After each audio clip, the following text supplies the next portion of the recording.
Chapter 13 of The Calling by By-L.C. Talia. After dinner, I laid in my bed, consumed with thoughts about how life would be if the calling never existed. Something I had never considered. Without it, people wouldn't be defined or categorized. Villages could collectively fix issues they faced. It would be one community, one village, one people. And maybe I wouldn't be seen as an outsider anymore. My mind took me away to this potential new reality. Talia, are you awake? Adira's voice brought me back. Yeah, I was thinking about today. Did you mean what you said to Alon? I went rigid. Don't worry, I'm not going to do anything. I turned my head. She stared at me with an expression that almost translated to sympathy. I agree with what you were saying.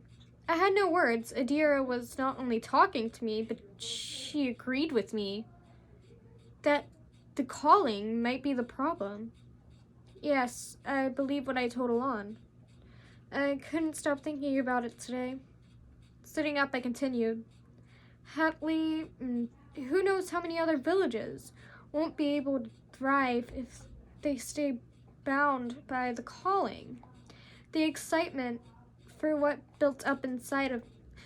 could be built up inside of me. It was nice to finally share with someone and not fear the consequences. I wish we could do more. Adira gave me a sympathetic smile. That's why we do what we can to help those in need. We may not be able to change the law, but we do.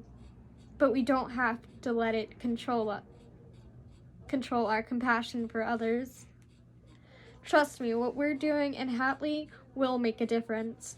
I prayed that she was right, because now that my eyes were open, I couldn't see past the shackles the calling had on this land. And I wanted to apologize for being so cold toward you. I don't trust easily. I was suspicious of your intentions for joining us.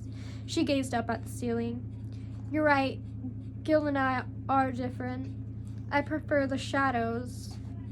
They keep me hidden. Her attention stayed fixed upwards. I understand. I too enjoy staying hidden in a crowd or finding a shadow to hide in. Anything to keep me from the disapproving gaze of my villagers. I'm still figuring out if I can trust you or not. We shared a small smile. Do you mind me asking, do you have callings in your village? After seeing Gil pull out the wrong-colored tunic, I had become more aware that none of them acted like they belonged to the calling they proclaimed to. They showed no hostility, which was still shocking to me when I watched them interact. Adira started to play with a small dagger that seemingly came out of nowhere. All I will say is, our village is different. How can that be? Are you guys from another kingdom? That was the only other explanation. I have a question for you. Why do you wear the colors of a hunter, yet not enjoy to hunt? Her question threw me off guard. We both stayed silent for a moment. I guess we both have secrets, I said, understanding her point. There were things I was withholding from them, and it would be better if we both kept our secrets. Good night, Adira. I rolled over, not expecting a response. Sleep well, Talia, she replied. The next day played out the same, with some minor changes. With the help of Mr. and Mrs. Kalan, were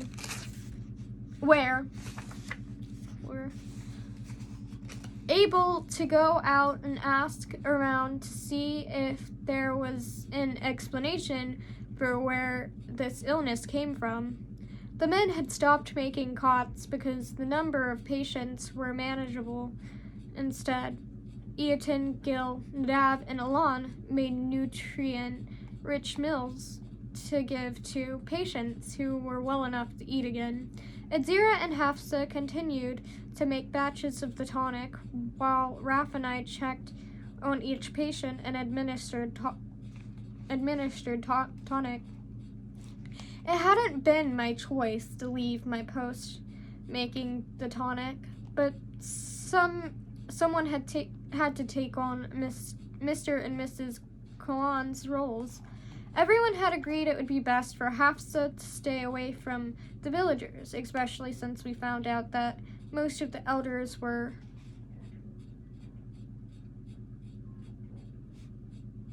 feeling better. When we first arrived, every elder was bedridden. When this changed, it had been decided that it would be best for Nadav and Hafsa to keep a low profile in case someone noticed. I don't know why Raf was assigned to assist me, but it was Alon's orders, and I couldn't think of a reason for someone else to take his place. My body was tired, but I enjoyed the feeling of it. It reminded me I was helping Hetzley. I had been collecting any information I could try and figure out what was going on. The frustrating part was that the patients were returning with the same symptoms. The tonic was acting as a bandage. It wasn't preventing the villagers from catching the sickness again. Luckily, none of us had caught it yet, so it wasn't that contagious. You're good at this. Some of the tonic I was holding splashed out when I jumped and saw Gemma beaming up at me. Are you sure you're a hunter and not a healer? Her eyes narrowed to get a better look at me. I gazed down at my left arm to make sure my sleeve was still down. I relaxed whenever I saw the green fabric covering my empty crest. Yes, I'm sure. I attempted to laugh it off. I needed to come up with an explanation. I have done this before. My mother is a healer, like yours. I used to help her when I was your age. I gave a smile, hoping she wouldn't ask any more questions. Really? You grew up with the healers? She asked, disbelievingly. I've never met another healer besides my own family. The excitement poured out of her, but only for a brief second before it vanished. Gemma started to pick at her nails. It's lonely being a healer in Hatley. That's why when I'm 18, I'm going to become an artist. I'm tired of not having any friends and feeling like an outcast. Gemma's words reminded me of my feelings at her age. Gemma, you aren't alone, and being a healer is something you should be very proud of. Healers are essential to each village. She stared at me like I had spoken another language. Can I share something with you that my mother told me when I was your age? Gemma's eyes lit up, and she nodded her head. She told me being a healer was an honor and privilege. A healer was like a warrior task to fight off evil that would try to kill and destroy those in its path. It's your job to fight off those illnesses. Understanding overcame Gemma. A warrior? She whispered. I recalled the first time my mother said it to me. I had the same reaction as Gemma.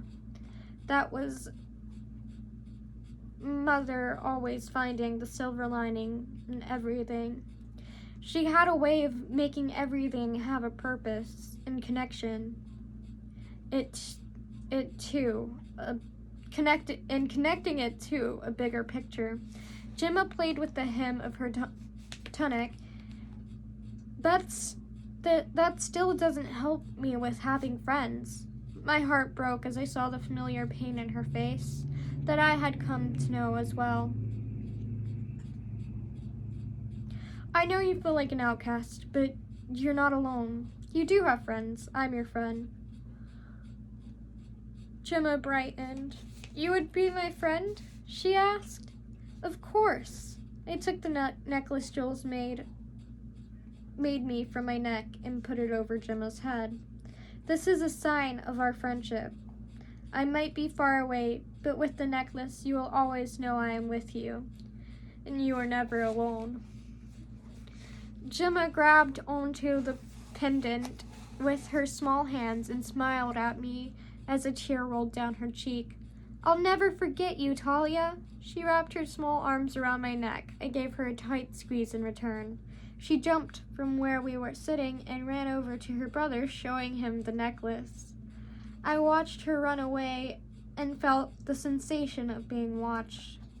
I turned around and caught Raph analyzing me. Before I could call him out on his rude staring problem, Adira walked in from the back room. We are out of some ingredients, she declared. I'm sure we can grab some from the Penta.